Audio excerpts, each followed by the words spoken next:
আসসালামু আলাইকুম। Taiba and নুরেন্স daily ব্লগে সবাইকে স্বাগতম।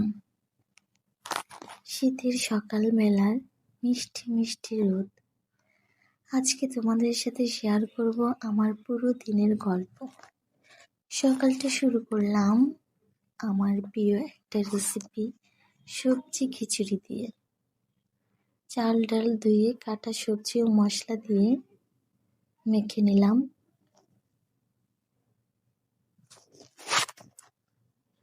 পরিমাণ মতো পানি দিয়ে গ্যাসের চুলায় চড়িয়ে দিলাম।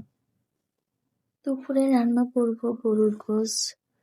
নূরের বাবা সকাল সকাল বাজারে গিয়ে গোশ কিনে এনেছে। গোশগুলো খুব ভালো ছিল, একদম সতেজ, টাটকা। হাড় ছিল না বললেই চলে, শুধুমাত্র একটি হাড় ছিল। এই তো আমার এখানে প্রায় 1.5 কেজির মতো গোশ আছে। পুরোটাই রান্না করব। গরুর গোশ কেটে ধুয়ে নিব।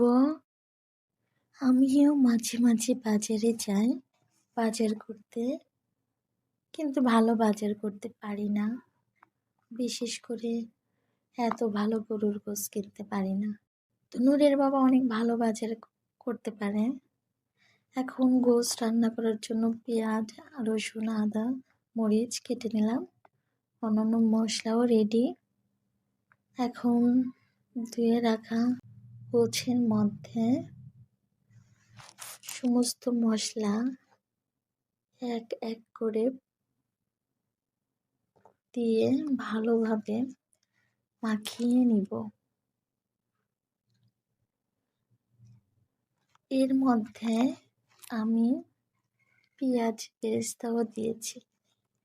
প্রথমে পেঁয়াজ বেরেস্তা করে সেই তেলের মধ্যে সমস্ত মশলা দিয়ে গোশ মাখিয়ে নিচ্ছি। গোশ ভালোভাবে মাখা হয়ে গেলে 30 মিনিটের জন্য রেখে দিব।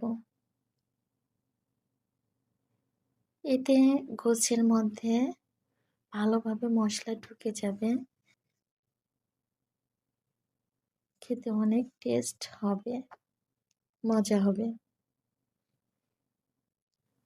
এই তো আমার গোশ মেরিনেট হয়ে গেছে। এরপর ইলেকট্রিক চুলায় আমি গোশ একটু কষিয়ে নিয়ে এর মধ্যে আগে থেকে ভেজে রাখা আলু দিয়ে দিলাম। এখন আরেকটু কষিয়ে পরিমাণ মতো গরম পানি দিয়ে সিদ্ধ করব। এরপর পোলাও রান্না করছি গ্যাসের চুলায়। এই তো আমার প্রায় পোলাও রান্নাও শেষ হয়ে গেল। এদিকে গোছ রান্নাও শেষ। আমার সব খাবার রেডি হয়ে গেল। বিকেলবেলা একটু বাইরে ঘুরতে যাব। তো আমরা একটি মেলায় গেলাম। মেলাতে নানা রকম খেলনা, খাবারের স্টল ও অন্যান্য অনেক দোকান রয়েছে। আর চারপাশে বাচ্চাদের হাসি উল্লাস। নূর তো অনেক খুশি। নূর সবার সাথে খুব ভালোভাবে মিশতে পারে, ও সবাইকে খুব আপন ভাবে। আর ঘুরতে যাওয়ার কথা শুনলে ও তো অনেক খুশি হয়। এই ছিল আমার আজকের দিনের ছোট ব্লগ। তোমাদের ভালো লাগলে ভিডিওতে লাইক, কমেন্ট আর সাবস্ক্রাইব করতে ভুলো না। আল্লাহ হাফেজ।